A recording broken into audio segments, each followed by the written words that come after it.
Good afternoon, everyone. What a pleasure it is to be here on this Friday afternoon. To introduce myself, my name is Rebecca Scotton.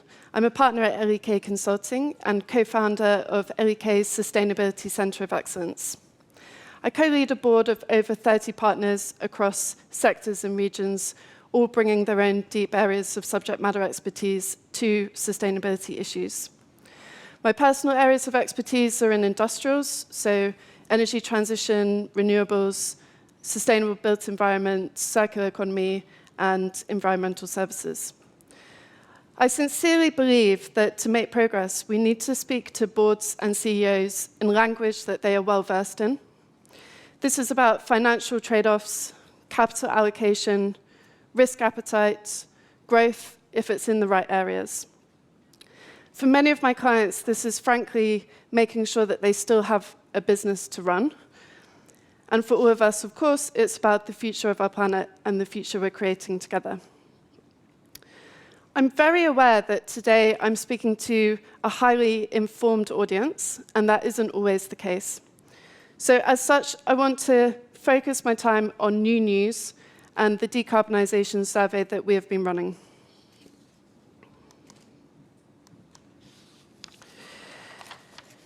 In terms of setting the scene, we all know there's a lot of activity happening. Governments and regulatory bodies are setting targets, sometimes, such as the UK's announcement yesterday, falling well short of what is required. But investment has yielded results. A lot of the technologies that we now need to decarbonise exist, and that is fantastic progress. The scale of investment still remains a challenge, and that's one of the key topics that I'll be covering today. Companies are continuing to set targets and write sustainability reports, but it's hard to know what's actually going on behind the surface. And that's what we've focused on. What's actually happening at firms? What's happening behind the shiny sustainability reports, behind the ratings, and behind the news headlines? We've surveyed 400 senior executives in the last couple of months, so it's very recent data.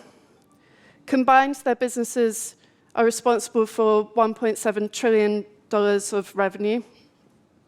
We focused on 6 countries: UK, France, Germany, China, Australia, and the US, across sectors, across leadership roles, whether that's sustainability leadership, C-suite, or other senior positions, and across company sizes from 500 million turnover up to multi-billion.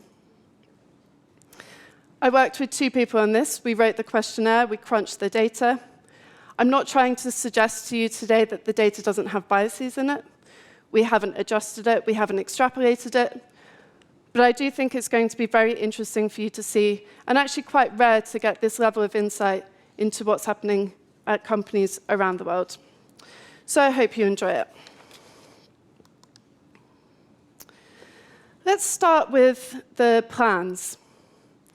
Encouragingly, 82% of respondents have a formal decarbonisation strategy and plan already in place. And I want to come back to that number later when we're talking about the cost and the scale of investment required. Of those who have a plan, 73% of those feel that they are at least on track with that plan.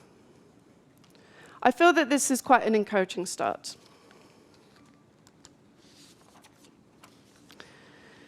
There's quite a lot of subtlety when it comes to the leadership responses in our survey. Commitment does not actually seem to be a challenge for many of the respondents. So only 20% felt that commitment was an issue from senior management. However, commitment is very different to alignment, and that's where we do see continued challenges. So 49% of respondents felt that there was disagreement in leadership between prioritizing decarbonisation goals and financial goals. 48% of respondents said that their senior management and organization are not fully aligned. And 37% feel that remuneration incentives are insufficient to drive decarbonisation.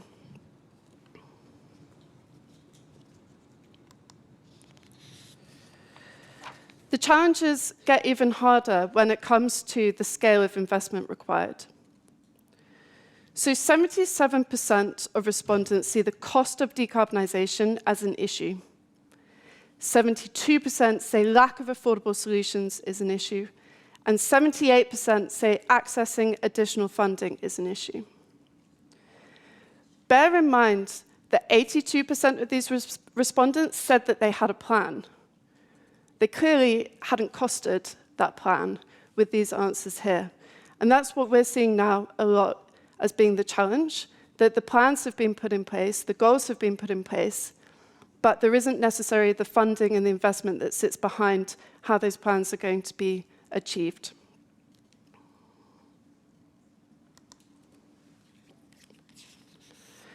Despite these barriers, we were quite pleasantly surprised to see how much change is already underway.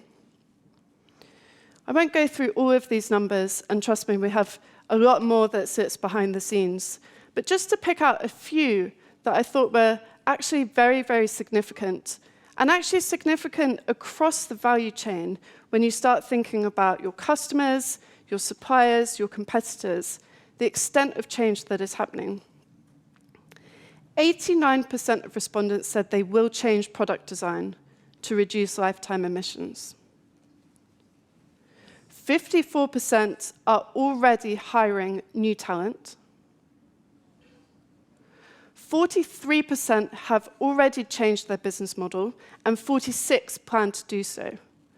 That is quite some level of transformation, all related to decarbonisation. Now, that change in business model could be a variety of things. It could be pricing carbon. It could be thinking about the product and service range that companies offer. It could be thinking about the make-buy choices that a company has. There are a number of different elements to that, of course.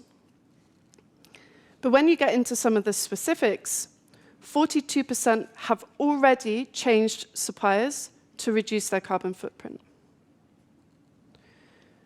I thought it was quite astounding, actually, that this level of change has already happened. And I'm not sure that businesses are really factoring this in when they're thinking about their own strategies.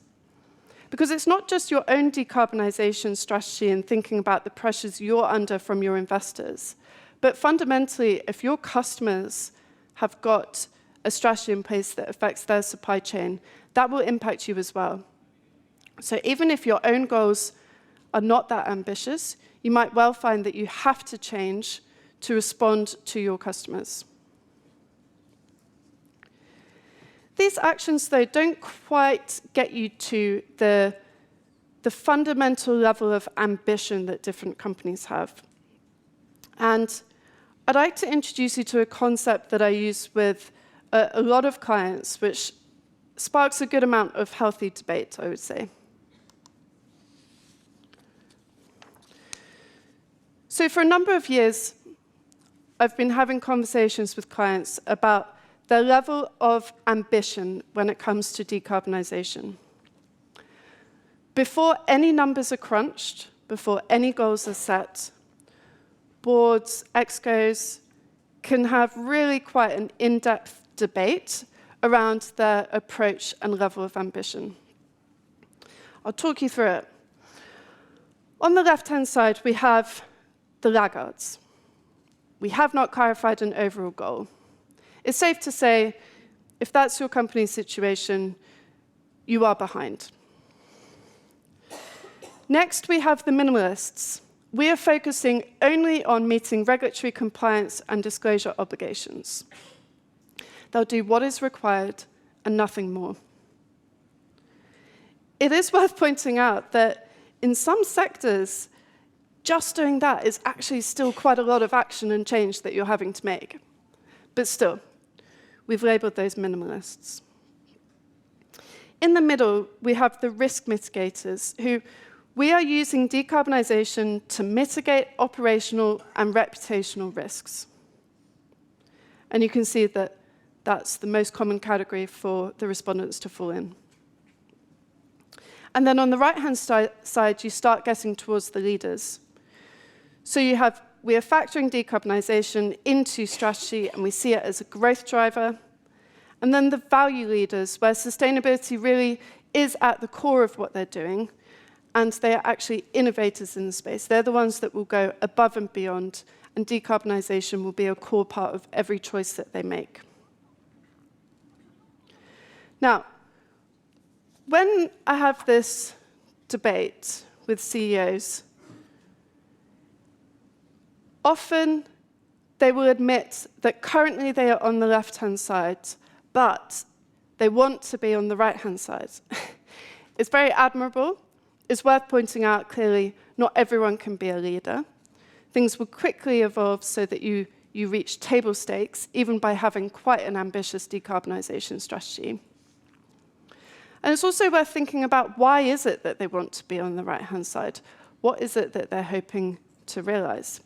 And one of the big challenges with decarbonisation is that often the focus is only on the costs, and it's difficult to pinpoint what the benefits are beyond doing the right thing.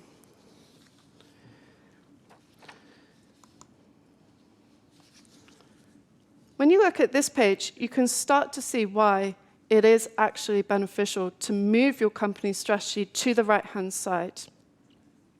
These are just some of the benefits that we picked out. But when you look at the differences by the segments that I introduced to you, you actually see that the ones who are on the right-hand side are already realizing benefits from that strategy. So the question on the benefit was, our cost of capital has decreased. And you'll see that 51% of value leaders agreed with that, whereas only 21% of laggards. And then we are in a better strategic position relative to our competition. Again, the value leaders leading the way there, and the laggards falling behind. Thinking about the benefits of decarbonisation can often come across as self-serving or missing the point entirely. And I do understand those challenges, but I think it's actually incredibly important for companies to be able to build that overall business case so that it stacks up. Any other business case that you develop, you never only think about the costs, you always think about the benefits. And then you think about the financial trade-offs that you're having to make. And the financial trade-offs, this is where the survey results got very interesting. So rest assured, this is my last slide of data, although for those wanting more, we do have a lot more. But it's interesting because it talks about financial trade-offs. And here, we cut the results between sustainability and other leadership, and then the more senior C-suite executives. And they're not fully aligned. Firstly, I would actually say that willingness to make financial trade-offs is actually quite high. None of these numbers here are 0. So whether you're talking about our company should pursue decarbonisation even at the cost of near-term profitability, the proportion that agreed is actually very high. But it's less high for the C-suite, 37% versus 43% for other leadership positions. A point which is quite controversial, divesting a profitable business if it undermines decarbonisation objectives. And I'm having that debate a lot at the moment with businesses around, is it easier just to get rid of that business that they're really struggling with? Actually, very high agreement, around 50%, but again, lower for C-suite executives. And the last one about remuneration, again, lower. So this is quite interesting. I take away 2 things. One is the fact that these numbers are quite high overall, and so really, executives are thinking about those trade-offs, and they are willing to make those choices. But also interesting that, of course, at C-suite, there are tougher choices to make sometimes, and that is reflected in the data. Before I close, I just wanted to tie it all together with some actionable next steps based on what we've seen today. Firstly, if you don't have a formal strategy, you do need to get one in place. That is now the minimum that companies are doing. If your strategy is focused only on minimal compliance, it's okay, but you're unlikely to be able to make the business case very strongly. So do reconsider those strategies. Develop a realistic roadmap, and it is so important to think about what's realistic. Where is the investment going to come from? Who's going to pay? Identify what your barriers are and what the solutions might be. And start making those choices now. We all know that this is, frankly, a race against time, and it really is not something that you should put off for the next 5, 10 years and hope that these problems go away. So, thank you very much, everyone, for listening to me today. I feel very privileged to have been able to speak to you. And frankly, very lucky that every day I have the potential impact advising executives on these issues. I believe I have a couple of minutes if there are any questions, but also hope to speak to some of you afterwards or beyond today as well, as we try and figure this out together. Thank you.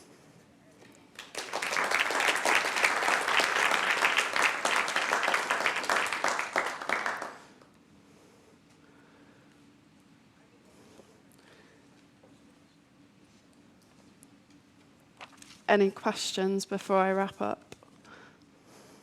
Yeah, there's one over there. Okay.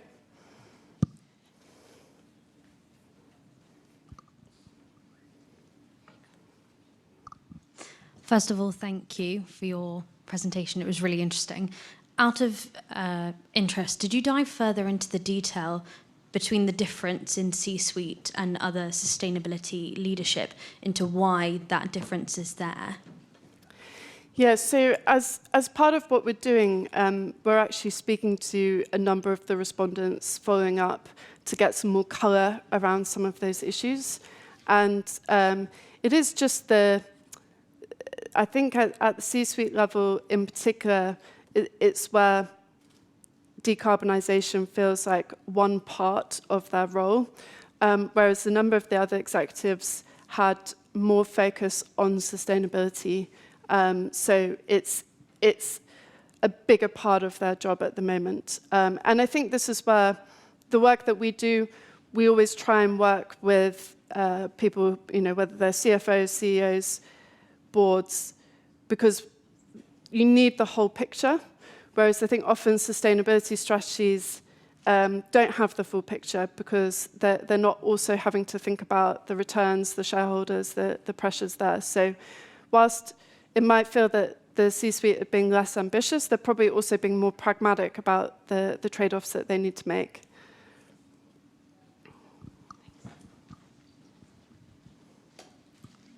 There you go. Thank you for your presentation. It was quite interesting to see around linking incentives to decarbonisation. Are you seeing any of your clients actually tangibly doing that? Because a lot of the sort of C-suite tenures are a lot shorter than the impact that we need to make. So is there any sort of emergence in industry in terms of focus and saying, bonuses are linked to 5, 10-year improvements rather than your sort of quarterly and annual results? It'd be really interesting to hear that. We're actually seeing that a lot. Boards are grappling with it, if I'm honest. They're grappling with what the metrics should be and how the business should be measured against those metrics, particularly balancing that with growth. So there's a lot of debate around actually should it be an intensity measure versus absolute and some of those challenges. But we are seeing a lot more that remuneration at the senior levels is being brought in explicitly now, which is very encouraging. That was one more.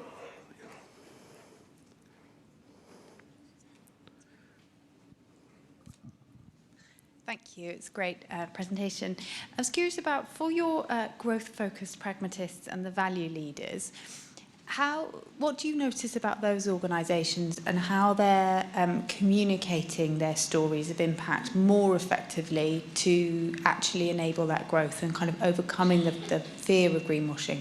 What are those businesses doing differently to enable the growth? Yeah. So I would actually think of them differently. With the value leaders, it comes through in everything that they do, and it typically actually is led by one individual at the top. These will be companies where almost they're blinkered, they don't think about whether it's the right thing, that's the only way that they're going to run their business. With the other category where it's more of a choice that they've made, a lot of it is about talking about the journey that they're on, recognizing that they don't have all the answers today. Actually, it's about where they're trying to get to. If they can articulate that end state and then demonstrate that they are making progress towards it, that's when I think the plans are quite robust. What you don't want is a very ambitious end state and nothing happening now, nor do you want a list of, isn't it fantastic, we've reduced packaging by 5% and water consumption by 7%, but there's no kind of putting that in context. What does that mean? How material is that overall? So I think it's actually having that combination of the end state ambition and the sort of steps to get there. But companies are sort of, I think, increasingly aware of greenwashing and very nervous around it. And I think we need to get that balance right between making sure, obviously, that they're doing the right thing, but also recognizing that they're not going to be able to solve this overnight, and making sure that we're not just attacking and poking holes in everything they're trying to do. I've been told to please wrap up. Thank you very much, everyone.